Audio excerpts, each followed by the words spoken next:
26 जानेवारी सकाळी 8:46 घडलेला तो दुर्दैवी क्षण, ज्यामध्ये ज्येष्ठ नेते अजित पवार यांच्यासह विमानातील 5ही जणांचा मृत्यू झाला. गेल्या महिनाभरात या अपघाताबद्दल अनेक शंका उपस्थित झाल्या. हा अपघात होता की घातपात? विमानात तांत्रिक बिघाड होता का? पायलट्सवर काही दबाव होता का? दारू पिऊन फ्लाईट उडवण्यात आली का? हवामान किती खराब होतं आणि एअरपोर्टची स्थिती नेमकी कशी होती? या सर्व प्रश्नांची उत्तर शोधण्यासाठी तपास सुरू होता आणि आता एअरक्राफ्ट ॲक्सिडेंट इन्व्हेस्टिगेशन ब्युरो म्हणजेच AABI प्राथमिक अहवाल सादर केला आहे. चला या संपूर्ण अहवाल एका सलग आणि सविस्तर विश्लेषणातून समजून घेऊया. सर्वात आधी, विमानात नेमके किती लोक होते? अपघातानंतर काहींनी 6 जण असल्याचा दावा केला होता, मात्र अधिकृत अहवालानुसार विमानात एकूण 5 जण होते. 2 पायलट्स, 1 फ्लाईट अटेंडंट आणि 2 प्रवासी. नमस्कार, मी सपना स्वागत करते तुमचं मराठी फॅक्ट बॉक्समध्ये. आपल्या मराठी चॅनलला सबस्क्राईब नसेल केलेलं तर प्लीज सबस्क्राईब करा आणि सपोर्ट करा. आता टाइमलाईन्स पाहूया. 28 जानेवारीला सकाळी साधारण 8 वाजता मुंबईहून विमानाने उड्डाण केलं. 8:19 बारामती टॉवरशी पहिला संपर्क झाला. 8:27 विमान 30 नॉटिकल माईल अंतरावर असल्याचं कळवलं. 8:31 पायलटने सध्याची व्हिजिबिलिटी विचारली आणि उत्तर मिळालं सुमारे 3 किलोमीटर. 8:36 पहिल्या प्रयत्नात लँडिंग शक्य न झाल्याने गो अराउंड करण्यात आलं. त्यानंतर दुसरा अप्रोच सुरू झाला. 8:43 फील्ड इन साईट असा संदेश देण्यात आला. 8:44 कॉकपिट मधून शेवटचे शब्द ऐकू आले, ओ शिट. आणि 8:46 विमान रनवे 11च्या डाव्या बाजूला सुमारे 50 मीटर अंतरावर आदळलं. आधी झाडांना धडक, त्यानंतर खालच्या भूभागावर कोसळलं आणि काही क्षणातच पेट घेतलं. विमानात तांत्रिक बिघाड होता का?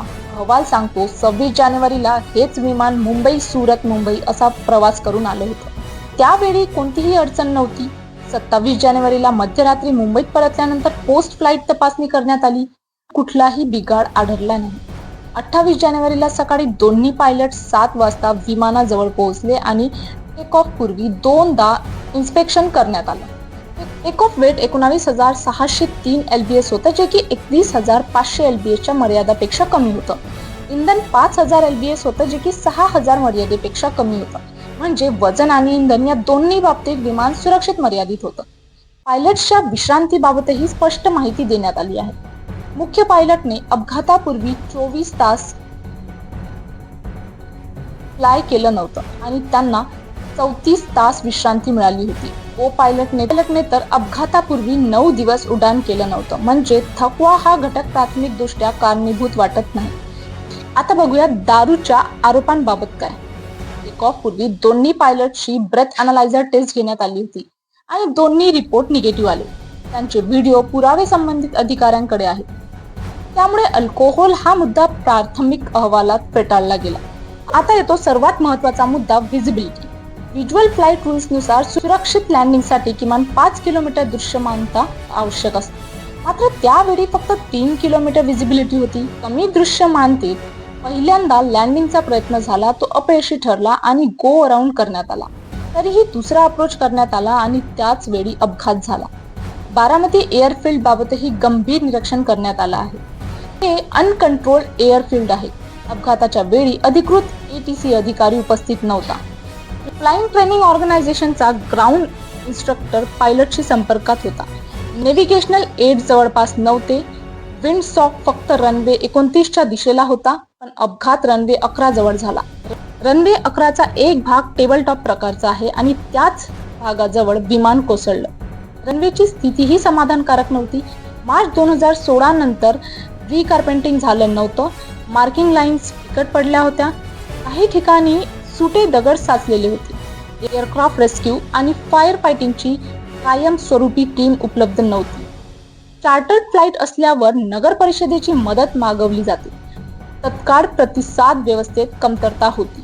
फ्लाईट पाथ विश्लेषणानुसार पहिला गो अराउंड नॉर्मल होता, मात्र दुसऱ्या अप्रोच पूर्वी विमान थोडं अस्थिर झाल्याचं दिसतं. CCTV फुटेजनुसार विमान उजवीकडे बॅक झालं आणि क्रॅश पॉइंट रनवेच्या पातळीपेक्षा खाली होता. आता आपण माहिती घेऊया ब्लॅक बॉक्स बद्दल. अपघातानंतर लागलेल्या आगीत फ्लाईट डेटा रेकॉर्डर आणि कॉकपिट व्हॉइस रेकॉर्डर दोन्ही नुकसानग्रस्त झाले. फ्लाईट डेटा रेकॉर्डर मधील रॉ डेटा दिल्लीतील लॅबमध्ये यशस्वीरित्या डाउनलोड करण्यात आला आहे. त्यातून उंची, वेग आणि इंजिन विषयी माहिती मिळाली आहे. मात्र कॉकपिट व्हॉइस रेकॉर्डर पूर्णपणे जळल्यामुळे त्याचा डेटा काढण्यासाठी निर्माता कंपनीची तांत्रिक मदत घेतली जात आहे. अंतिम अहवालात यावर अधिक स्पष्टता अपेक्षित आहे. पोस्टमॉर्टमनुसार मृत्यू मल्टिपल बर्न इंजुरीमुळे झाला. तर या प्राथमिक अहवालाचा एकत्रित निष्कर्ष काय आहे? कमी विजिबिलिटी, अपुरी एअरपोर्ट सुविधा, अनकंट्रोल ATC रचना, रनवेची खराब स्थिती आणि निर्णय प्रक्रियेतील आव्हान या सर्व घटनांचा एकत्रित परिणाम म्हणजे हा अपघात असू शकतो असा प्राथमिक संकेत देण्यात आला आहे. मात्र लक्षात ठेवा, हा अंतिम अहवाल नाही. अंतिम निष्कर्षानंतरच संपूर्ण चित्र स्पष्ट होईल. तुमच्या मते या अपघातामागचं मुख्य कारण काय असू शकतं? हवामान व्यवस्थेतील त्रुटी की आणखी काही? तुमची मत कमेंट सेक्शनमध्ये नक्की सांगा. व्हिडिओ आवडला असेल तर लाईक, शेअर आणि सबस्क्राईब करा. फॅक्ट बॉक्स पाहत राहा. धन्यवाद.